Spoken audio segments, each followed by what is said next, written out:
It is 5 minutes after 8 o'clock, the mighty 1630 KCJJ. And it's time for our monthly visit from the United Way. And Kayla's out of town today, so we get Emily Meister, who is also part of the United Way. How are you this morning? I'm good. How are you? Doing good. Kind of a big day for nonprofits all over the area. Yeah, it is our third annual Great Give Day in Johnson County. And this year, for the first time, there's going to be a nonprofit party in the Ped Mall at noon today. I noticed that. That was on the website. Yeah. And the Community Foundation of Johnson County really has kind of led this effort, and it's been great. It's just all about this collective day of giving. And I think last year, $80,000 was raised for our local nonprofits in just one day. We hope that's even more this year, and hopefully by getting people together and engaging with those groups downtown and learning about the work, we'll see an even greater turnout. But you know, it's an especially challenging year for our nonprofits, and I know they're excited to connect with the community today. Yeah, and there's so much uncertainty. Is the funding coming through? Is it on pause? Are we going to lose it altogether? What's going on, right? Yeah, and in some cases it has been lost, right? And so some of that uncertainty is turning out to be just bad news. Yeah, definitely bad news.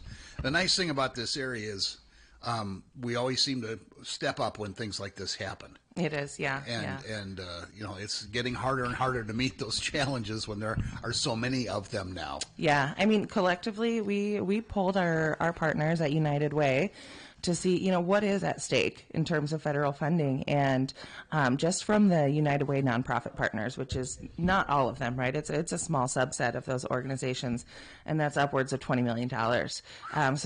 And not all of that is at risk, but it's not a gap that our local community can fill on its own, but we can certainly help stabilize for the short term as United Way and other partners work on advocacy and getting the information out there about what's really at stake and what our community members are facing right now.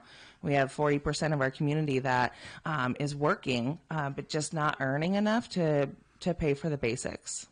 Yeah, a lot of people are struggling with that.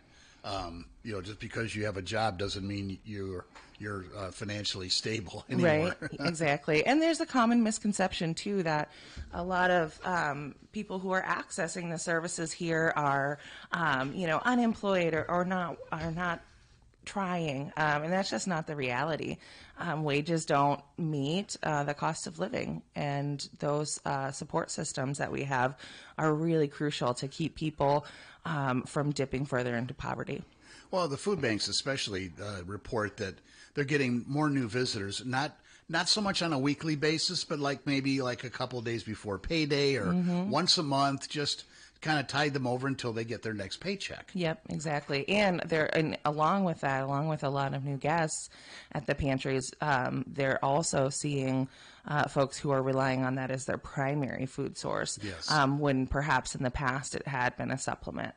Yeah, and again, today is Great Give Day in Johnson County, and there is a website for that. Yes, it's Great Give Day, JohnsonCountyGreatGiveDay.org. You can also navigate to that through the Community Foundation's website.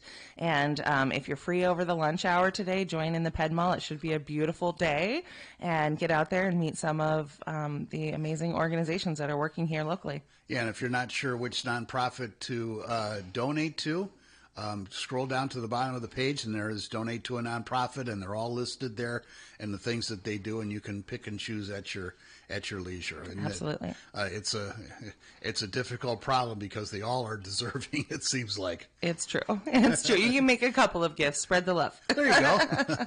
So what else is going on with United Way? I know this is getting to be the time of season when severe storms and, you know, occasionally a tornado will hit the area and stuff like that.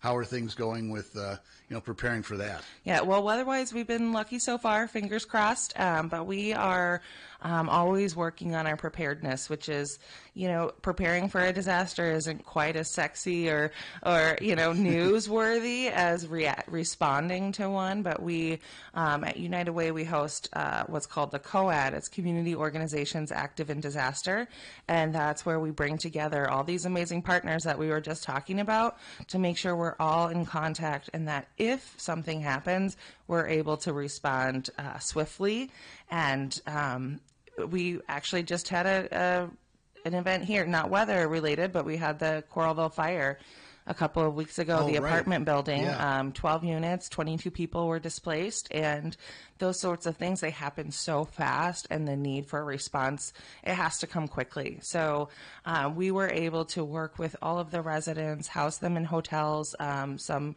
up to a couple of weeks, actually. You know, the housing situation everywhere, but especially here in Johnson County, it's really challenging to find affordable rentals. And because we're in a college town and everything follows that July through June cycle, we really struggle to find new placements for people when something happens unexpectedly in the middle of that. So we've been working closely with our community partners. We're trying to raise more funds for our disaster relief fund right now. We need to keep that fund full so that when something happens, we're not doing a last minute fundraising push. We have the funds we need to support those people right away. Yeah, and when you live in an apartment building, you're kind of at the whim of the people who live around you, and hopefully they're practicing safe, livable conditions. I just had talked to Nikki Ross from the Table to Table, and she told me the story about she was living someplace one time when somebody above her was grilling on the outdoor deck above her and burned the whole place down. Yeah, she did. She had a terrible house fire and lost everything. Yeah. And so she knows what that's like. And really, that was the reality for these 22 people in Coralville. Just things weren't salvageable, even if there was a couple of units that were completely just devastated, but in others you have the water damage, and then there's mold because the has to be safe before you can come back in. And some of them you couldn't go back in because they weren't stable. Yeah. But we've had, like I said, some great partners. Houses into Homes has been fantastic. They have offered to, as soon as folks get into a placement, get in there the same day with at least the basics, beds, chairs, so that, people don't want to get into an apartment and sleep on the floor that first night. No, not especially. Yeah. I've done that before. So have I, actually. But it's, when you've just been through something traumatic like that too, those comforts, they mean a lot. And so now, in addition to raising funds for our disaster relief program, we're also trying to help Houses into Homes refill their supplies so that it doesn't negatively affect the other folks on their wait list. So if anyone out there listening has a twin bed or a queen bed in good shape, please consider giving that to Houses into Homes. They could really use it. Yeah, and this is typically spring cleaning season. People start thinking about decluttering or maybe just getting rid of stuff that they've been carrying around for years that they don't use. Every time I open up my kitchen cabinet and see, I got 40 glasses in there, and I live by myself. And I'm like, I really should call the herd here. I mean, I could get probably by with 10. 10 would do it for you? I think so. Okay. Between the coffee cups and the mugs and everything else, I think 10 would do it. Yeah. So, but that's a great idea.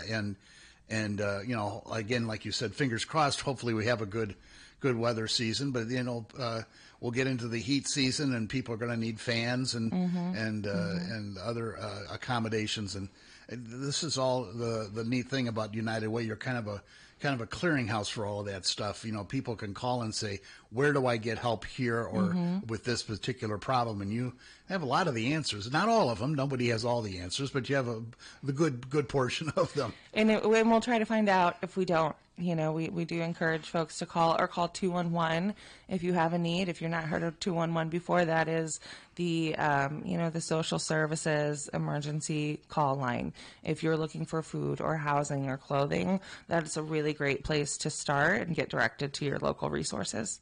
Any specific upcoming events that you guys got scheduled at this point, or are you just still? Yes, we actually have on Friday, June 13th. Also happens to be my birthday, but that's not the event.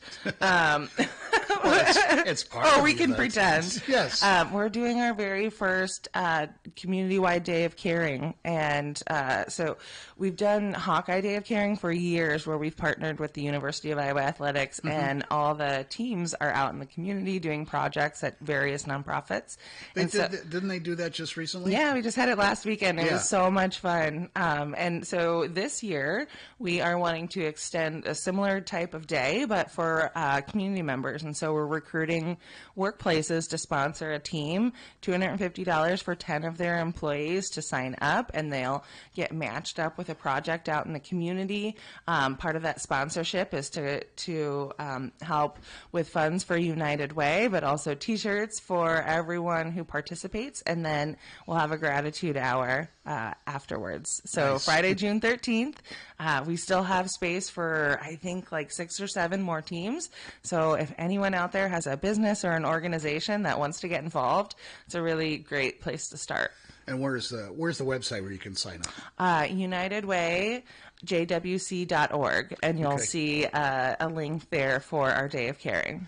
Yeah, and you can also Google United Way Johnson County. It'll pop right up for you. Yep. In Yep. case you forget all the letters. Yep. Yeah. That's, Well, Emily, thanks for coming in, and Thanks for having me. Always enjoyed talking about the United Way and all the good things they do in the county. And again, don't forget today's the Great Give Day in Johnson County. You can go to the Johnson County GreatGiveDay.org and scroll down to donate to a nonprofit and find your favorite and make a donation, because needed now more than ever. We say that all the time, but it never stops. So that is true. thanks a lot. Thank you. Iowa City's local radio station.